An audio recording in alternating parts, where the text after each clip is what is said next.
18. mai 2004. Üks mägironija anus 2 viimast meest, kes temaga Everestil olid, et nad teda maha ei jätaks. 2 tundi varem oli ta veel naeratanud. See, mis nende 2 tunni jooksul juhtus, sõltub sellest, kes räägib. Tere tulemast äärmusesse, kus kaalul on palju, aga keegi pole lihtsalt pealkiri. 2003. aasta lõpus, tagasi Washington D.C.'s. Tiimis Dr. Niels Antezana pakkus oma giidile kõigi kuludega tasutud reisi Mount Everesti tippu. Lennud, varustus ja Sherpad olid kaetud. Lisaks $10,000 suurune boonus, kui nad mõlemad elusalt koju jõuavad. Giidiks oli Gustavo Lisi. Nad olid koos rooninud andides ning Gustavo veebileht väitis, et ta oli Everesti tippu jõudnud aastal 2000. Sellest piisas, et Nils paneks oma elu tema kätesse. See oli tema viimane võimalus maailma kõrgeima mäe tippu jõuda. Tal polnud aimugi, et just see giid saab kunagi põhjuseks, miks ta enam kunagi koju ei jõua. 2004. aasta kevadeks olid Nils ja Gustavo Nepaalis ning baaslaagris jälgisid teised mägironijad, kuidas see väike, hõbehallide juustega mees liikus aeglaselt üles ja alla Everesti nõlvadel, aklimatiseerudes. Paljud neist mõtlesid, mida ta seal üldse teeb. Mõned oleksid öelnud, et tal pole sellel mäel üldse midagi teha. Aga teisest küljest, paljudel inimestel polnud sel hooajal Everestile üldse asja. 2004. aastaks oli baaslaager muutunud pigem seadusetuks piirlinna moodi kohaks kui ekspeditsioonipostiks. Sellel hooajal kandsid mägironijad varustust üles oma kõrglaagrisse, matsid toidu ja hapnikuballoonid. 26 000 jala kõrgusel asuvasse lukuga telki ja tulid tagasi ainult tippu ründama, et avastada, et nende pudelid ja toit olid varastatud.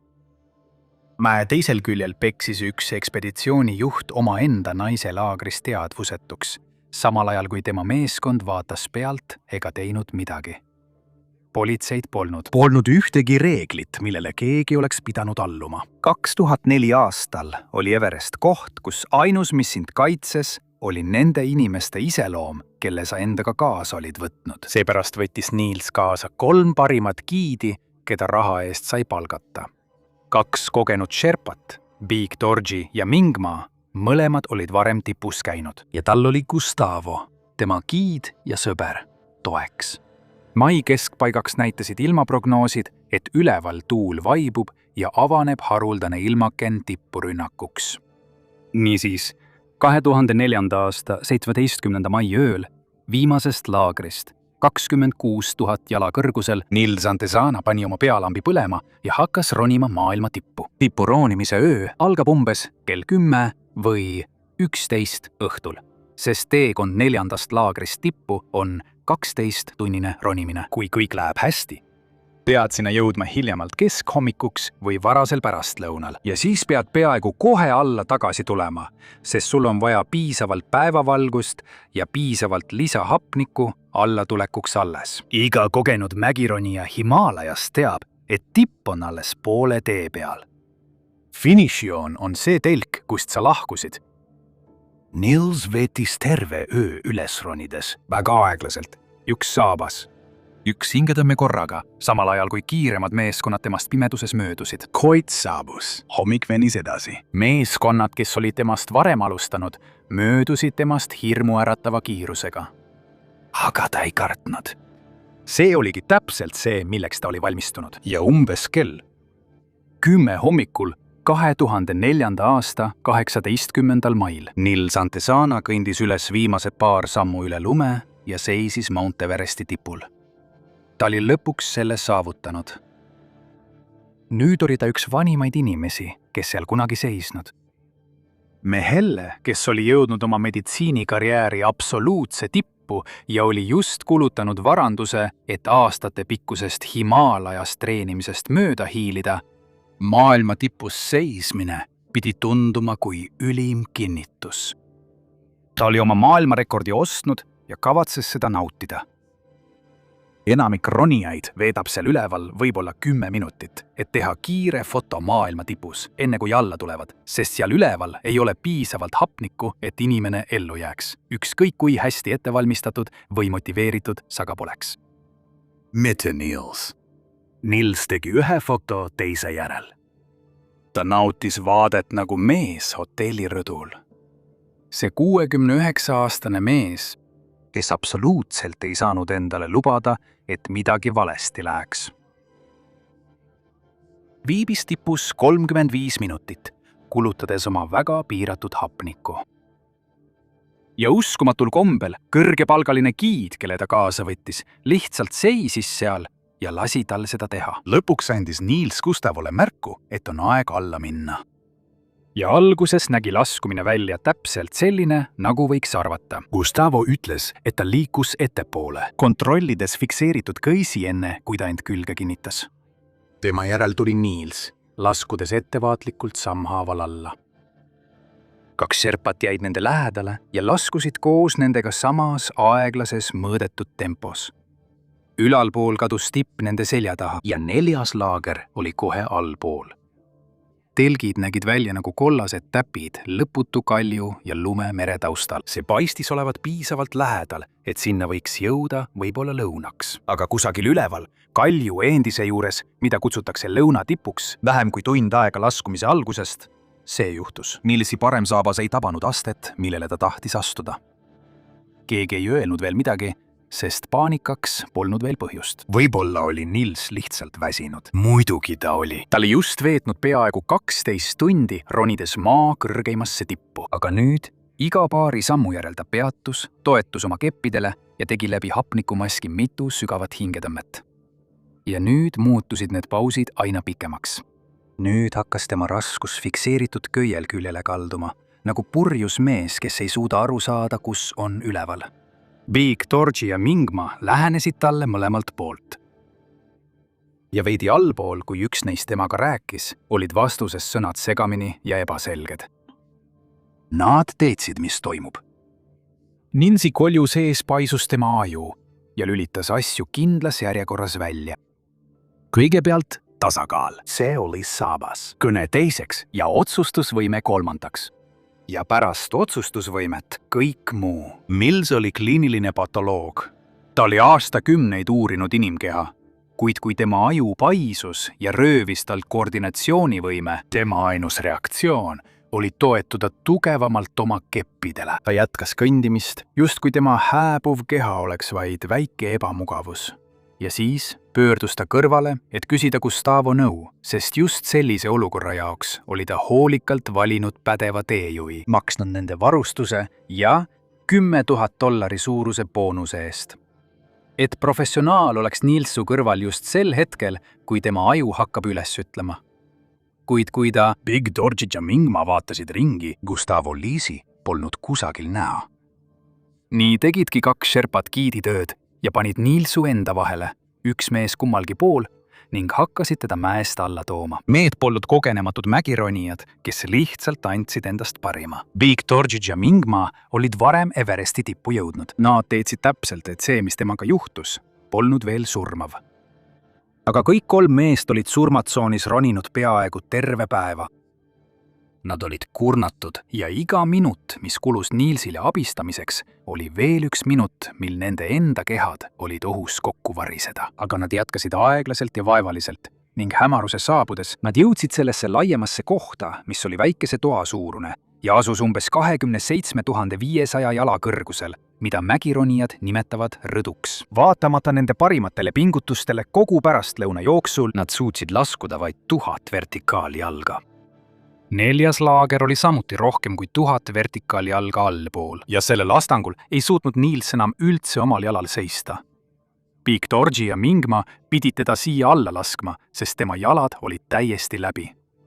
Tema keha oli lihtsalt jõudnud piirini pärast tunde kestnud ränka ronimist ja 2 Sherpat, kes temaga kaasas olid, seisid nüüd kohutava otsuse ees. Nad ei saanud Nilsit järgmisele lõigule alla kanda, sest rõdu all on pikk ja järsk lumekalle ja nad mõlemad olid roninud juba üle 24 tunni. Nad olid juba sügavalt, peaaegu uskumatult väsinud.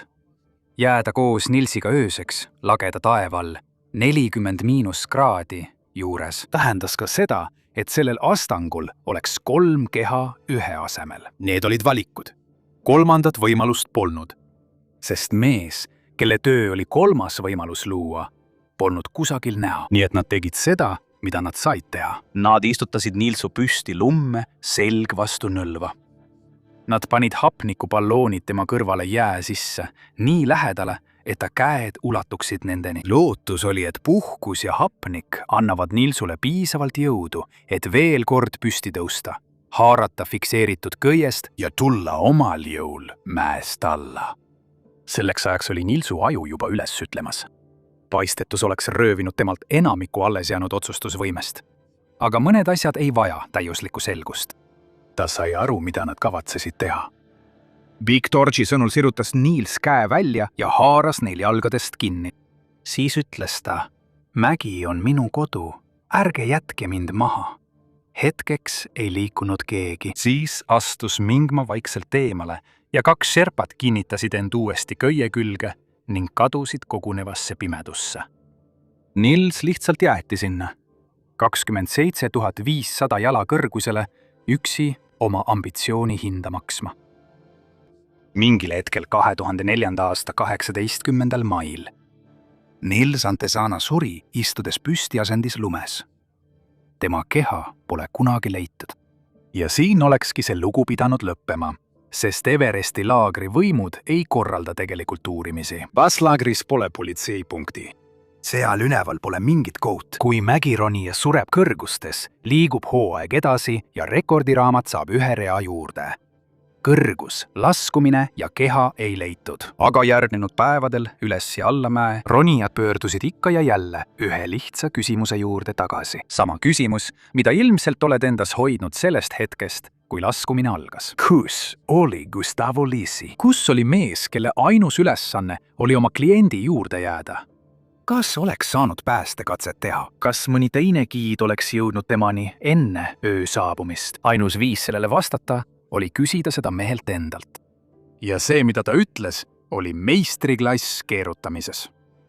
Lood, mis oleksid teinud Don Draperile au? Väike kõrvalepõige. Iga kuu on 1 lugu, mis ei jõua kunagi YouTube'i. See on seal, kui sa seda tahad. Patreoni link, all pool. Nii, kus me pooleli jäime? Gustavo Lisi oli üllatavalt valmis rääkima sellest, mis tol pärastlõunal juhtus. Tegelikult rääkis ta sellest väga palju. Probleem oli selles, et iga kord, kui ta seda lugu rääkis, ta ei rääkinud seda kunagi 2 korda ühtemoodi. Ühes intervjuus meenutas Gustavo, kuidas ta grupi taga vaeva nägi, väsinuna. Vaevu suutis sherpadel sammu pidada, kui need üritasid Ninsit mäest alla viia.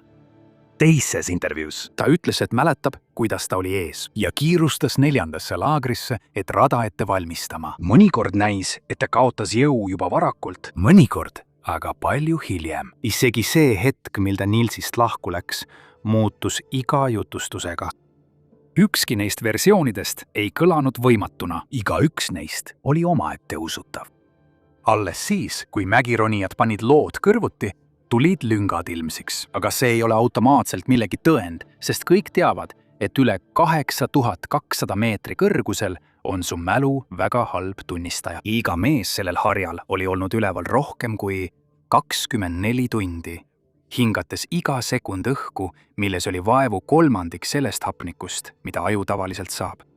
Aga alati on olemas viis, kuidas muutuvat lugu proovile panna. Ja mägironijad, kes seda lugu uurisid, kasutasid seda meetodit. Sa leiad selle loo, mis ei muutu ja mõõdad kõike selle järgi. See lugu, mis ei muutu, kuulub Big Torchile ja Mingmale. Need 2 sherpat ütlesid seda otse välja ja see ei muutunud kunagi. Nils hakkas juba esimese tunni või 2 jooksul laskumisel nõrgenema. Nad võtsid ta enda vahele. Nad veetsid terve pärastlõuna, tuues teda kusagilt lõunatipu kohalt alla kuni rõduni. Üheski jutustuses ei aita giid oma klienti. Selles jutustuses on kõik see, mida Gustavo lood ei sisaldanud. See oli konkreetne, see oli järjekindel. Seda toetab lihtne aritmeetika. Mäest alla 1000 vertikaalse jala kaugusele mehe kandmine on tõeline katsumus. Ja seda kinnitab ka see, kuhu kõik teised tol ööl lõpuks jõudsid. Aga see lihtsalt ei olnud loogiline. Kuidas saab professionaalne giid selliseid vigu teha? Mitte üks viga, vaid terve ahelvigu. Lubada. 69-aastasel inimesel seista tipus, 35 minutit. Ei mingit raadiosidet, kui klient hakkas alla andma. Ei mingit plaani, ei päästet, ühtegi teadet ei jäetud kellelegi 4. laagris.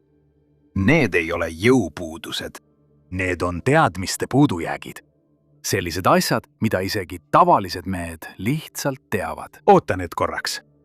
Kas oli Gustavo Lisi? See on küsimus, mille peale keegi polnud enne ronimist tulnud, sest mehel oli matkajuhtide firma, veebileht täis andide ekspeditsioone ja tema CV tipus oli märgitud, et ta jõudis Everesti tippu aastal 2000. Aga nüüd inimesed küsisid ja õnneks Everesti kohta on erakordselt raske valetada, sest see on üks enim dokumenteeritud paiku maa peal. Nii et kui mägironijad hakkasid Gustavo Lisi nime otsima 2000 aasta tippu tõusmise hooaja registritest, nad ootasid tõendeid. Nad ei leidnud midagi. Aga asi läheb veel hullemaks, sest Everesti tipu vallutamise valuutaks on fototipust. See on lõplik tõestus, mida iga klient enne palkamist näha tahab. Ja Gustavol oli ka üks. Ta oli aastaid näidanud seda pilti endast maailma tipus aastal 2000. Aga nüüd, kui mägironijad, kes olid tegelikult 2000 aastal Everestil käinud, vaatasid seda fotot lähemalt, nad märkasid midagi, mis ei oleks tohtinud seal olla. Sest see kuulub teisele mägironijale, kes tõesti seisis maailma tipus 2000 aastal, kes tuli alla koos oma tippfotodega. Ja kelle fotod olid kuidagi sattunud Gustavo Lisi kätte, esitletud 4 aastat tema enda omadena. Tõend Gustavos äri keskmes, pilt, mis veenis iga klienti, kes kunagi soovis tõestust näha, oli varastatud mehelt, kes oli tegelikult teinud seda, mida Gustavo ainult väitis olevat teinud. Selgus, et Gustavo polnudki tegelikult sellel 2000 aasta hooajal Everesti tippu jõudnud. Ta oli selle asemel jõudnud piinavalt lähedale, umbes 200 meetri kaugusele tipust, enne kui ta oli sunnitud tagasi pöörduma. Tagasipöördumises pole mingit häbi. Ausad inimesed teatavad, kus nad pidid tagasi pöörduma ja see maksab neile vaid uhkuse ja ego. See oli ainus hind, mida Gustavo Lisi ei suutnud maksta. Ta tuli koju oma elu ainsalt Everesti ekspeditsioonilt, võttis teise mehe tipu enda nimele ja pani selle oma veebilehele ja hakkas klientidelt raha küsima, et nad saaksid koos fotol oleva mehega ronida. Nii et see sõber ja professionaal, kellest Nils arvas, et oli seisnud täpselt sellel mäel, kuhu Nils ise tahtis minna ja oli tagasi tulnud ilma vahejuhtumiteta, polnud tegelikult kumbagi teinud. See kogemuste puudujääk, millest Nils teadlik oli, see puudujääk, mille täitmiseks ta kulutas kogu selle raha, pidi täitma mees, kellel oli täpselt sama puudujääk. Kui Gustavo Lisi nõustus selle kokkuleppega, astus ta teadlikult tagasi surmatsooni, et maksev klient viiks ta tagasi tippu, mis oli teda häbistanud.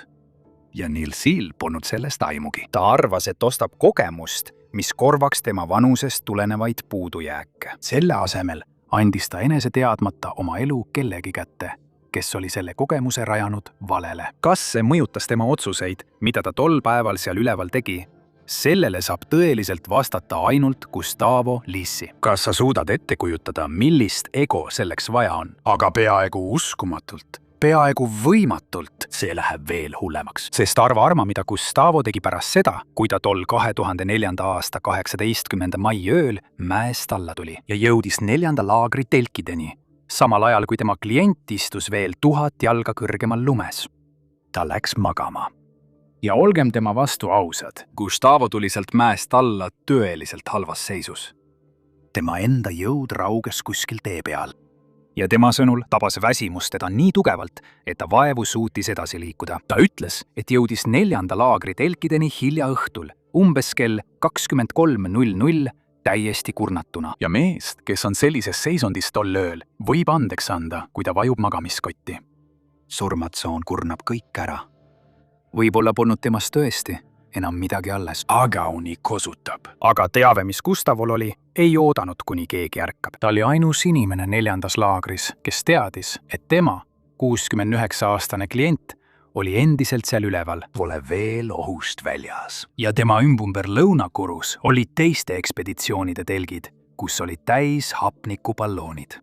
Niile rääkimine, mis juhtus, ei maksnud muud kui sõnu. Ta ei rääkinud kellelegi. ta ei andnud häiret sel ööl ega ka mitte 19. mai päikesetõusul. Ei pärast puhkust, ei pärast hapnikku, mitte ka viimastel hommikutundidel, kui oli veel mõeldav, et Nilsi süda veel tuksus. Midagi siiski jõudis avalikkuseni, sest järgmisel päeval oli Gustavo Liisi veebilehel uuendus ja mida maailm nägi, oli häid uudiseid Himaalajast. Õnnestunud ekspeditsioon, Mount Everesti tippu jõudmine. Kui sa oleksid olnud endine või veel parem tulevane klient ja lugenud seda teadet, oleks kõik läinud täpselt nii, nagu vaja. Giid oli taas oma tööga hakkama saanud. Klienti, kelle raha oli ekspeditsiooni eest maksnud ja kes istus endiselt 1000 jalga üle 4. laagri, külmununa ja abituna, kui see teade välja saadeti, ei mainitud üldse. See oli just, kui ta poleks kunagi eksisteerinudki. Aga Gladisi jaoks oli ta kindlasti olemas. Gladys Antezana oli olnud Nilsiga abiellus 38 aastat. Ja 38 aasta jooksul, töö ja kõigis sellele eelnenud mägede vallutamise jooksul, neil oli kokkulepe, et tema teeb ohtliku asja ära. Ja siis, kui ta oli turvaliselt tagasi, helises telefon. Ta polnud seda kunagi murdnud. Mitte kordagi peaaegu 40 aasta jooksul. Sel nädalal oli Gladys Baltimooris haiglavoodis ja paranes väikesest operatsioonist. Nii et 18. mail lamas ta seal ja arvutas oma peas ajavahet. Kui ta seal hommikul tippu jõuab, oleks ta õhtuks tagasi laagris, mis tähendab, et ta pidi varsti helistama. Siis sai 18. kuupäev läbi. Ja 19. tuli ning möödus. Lõpuks helises telefon 2 päeva pärast tippu jõudmist ja torus olnud hääl polnud tema abikaasa oma. See oli tugev, karm hääl, mis ütles talle, et tema abikaasa oli jõudnud maailma tippu. Et ta oli seal üleval olnud ülimalt õnnelik, aga midagi oli allatullemisel valesti läinud ja Nils ei jõudnud tagasi laagrisse. Hääl ütles, et ta on läinud. Siis samas kõnes ta küsis, kuhu ta peaks saatma tema abikaasa asjad. See oli kõik, mis Gladysil oli. Ei mingit surnukeha ega mõistlikku seletust. Ainult üks lubadus, mis oli lõpuks murtud. Enamiku perede jaoks lõpebki asi sellega, sest mida sa tegelikult teha saad? Ilma kehata pole matuseid. Pole politseiraportid seal, kus politseid pole olemas. Everest jätab su suletud ukse taha ja selle taga olev tööstus kehitab õlgu. Mägi on ohtlik. Ta oli riskidest teadlik. Ja Gustavo oleks kõige selle eest, mis seal üleval juhtus, puhta nahaga pääsenud, kui poleks olnud Fabiola Antezanat. Fabiola oli Nilsi tütar ja mõne päeva jooksul pärast seda telefonikõnet oli ta juba lennukis teel Katmandusse, sest Fabiola ei olnud 6 nädalat kodus teadmatuses oodanud. Ta oli kogu ekspeditsiooni vältel oma isalt teateid saanud ja kuskil nende nädalate jooksul peidus tema igapäevaelu tavaliste uudiste ja isa viimase suure mägironimisseikluse vahel oli midagi muud sisse hiilinud. Asjad Nilsu ja Gustavoga ei läinud nii, nagu nad pidid minema. Ja tema isa hoidis teda kursis. See iseenesest tähendas peaaegu mitte midagi. Kliendid ja giidid käivad üksteisele närvidele igal pikemal ekspeditsioonil. See polnud selline asi, mille pärast ekspeditsioonilt lahkuda. Aga see määras ära kõik, mis järgmisena juhtus. Sest kui see kaastundekõne Gladysile lõpuks tuli, kõik teised maal kuulsid mägironimise tragöödiast. Fabiola kuulis midagi muud. Eriti kui giid, kellega tema isal olid olnud probleemid, oli seesama giid, kes tuli ilma temata alla, hoidis uudist 2 päeva enda teada ja oli nüüd kummalisel kombel kiirustamas tema asju posti panema. Nii et ta ei olnud valmis asja sinna paika jätta. Ta pidi teadma, mis juhtus. Esimesena vaatas ta läbi ekspeditsiooni enda dokumendid ja see tõi kaasa esimese avastuse, et tema isa surm oli juba kirja pandud kui tavaline kõrgusest tingitud surmajuhtum.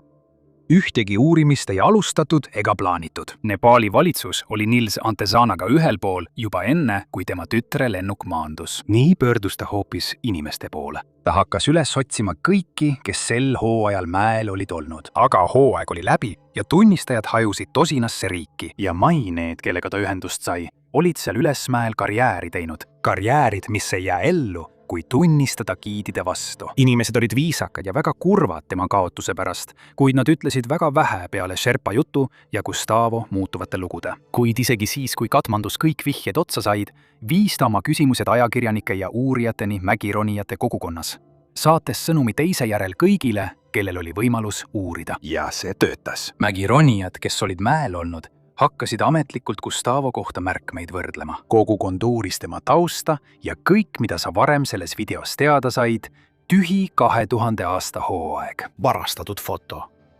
Teise mehe tippu rajatud äri tuli avalikult päevavalgele, nii et ükski tulevane klient ei saanud seda enam märkamata jätta.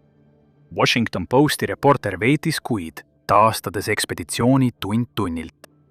Ja Michael Kottas, Pulitzeri preemiaga pärjatud ajakirjanik, kes ronis samal hooajal Everestil, tegi sellest juhtumist oma raamatu keskse teema, käsitledes, milliseks mägi oli muutunud. Rada, mida selles videos oled kõndinud, on nende töö. Käivitati tütre poolt, kellel polnud ei ametimärki ega jurisdiktsiooni ja kellel polnud isegi keha, mida matta. Kes otsustas, et seletus mägi on ohtlik, ei olnud vastus. Nii et juhtumi puhul, kus on nii selged tõendid, arvaksid, et see on selge juhtum, eks. Gustavo oleks pidanud arreteeritama ja millegagi süüdistuse saama. Hooletus, mahajätmine või vähemalt pettus. Siin on see, mis tegelikult juhtus, mitte midagi. Pea meeles, Nepaali valitsus oli juba registreerinud Nils Santezana surma kui tavapärase tõrguse tõttu toimunud surmajuhtumi ja keeldus uurimist alustamast. Ja ükski kohus kusagil mujal ei võtnud seda kunagi menetlusse. Sest ükski kohus kusagil mujal ei saanudki seda teha. Jälgi korraks, kuidas jurisdiktsioon siin toimib ja näed lõksu. Giid oli argentiinlane, client oli ameeriklane. Surm juhtus Nepaalis 27 500 jala kõrgusel, kohas, kus ükski uurija ei seisa kunagi, kus tõendid on külmunud harjale, kuhu keegi lihtsalt ligi ei pääse. Gustavo Lisi lihtsalt kõndis minema. Ja ta läks tagasi tööle. Aastaid hiljem võis Gustavo Lissi leida Lõuna-Ameerikas raha maksvatele klientidele mägigiidina töötamas. Uued kliendid, kes ilmselt avasid veebilehe, lugesid eluloo kirjeldust ja usaldasid meest, kes nende ees seisis. Täpselt nagu Nils. Sest maailmas, kus kohtuid pole, on paljastamine ainus võimalik karistus. Ronimismaailmas tema nimest sai märksõna kõige selle kohta, mis reguleerimata ronimises valesti on. Ronijad foorumites küsisid avalikult, kuidas see mees saab endiselt töötada? Kuidas tal saab olla liikmelisus lugupeetud alpiklubides? Ja vastus iga kord oli see sama, mille Nepaal andis Fabiolale. Kellelgi polnud õigust teda peatada. Kõrgmäestiku giidinduses on ainus taustakontroll kliendi enda tehtud. Ja kliendid ei loe mägironimise foorumeid. Nad loevad veebilehti. Sama süsteem, mis ei karistanud Gustavo Lisit, lubas tal üldse giidiks hakata. See pole kunagi muutunud ja kui Antezana perekond talle otse vastu astus, ütles Gustavo Lisi selle kogu katastroofi kohta ühe kõige jahmatavama asja. Ta eitas, et ta pole kunagi olnud Nils Antezana giid. Nagu Gustavo seda rääkis, ta oli lihtsalt Nils Antezana sõber, kes juhtus olema samal ekspeditsioonil. Mees, kelle hoolde Nils Antezana lendas poole maailma teise otsa oma elu usaldama, väitis hiljem, et ta polnud kunagi tema giid. Lihtsalt sõber, kes juhtus seal olema. Keegi ei saanud kunagi süüdistust selle eest, mis juhtus Nils Antezanaga. 12 aastat hiljem teine alpinist astus samasse surmatsooni, ajendatuna samast soovist maailmale midagi tõestada. Ainult, et seekord ei oleks ühtegi giidi, kellele süüd veeretada. See lugu tuleb järgmisena.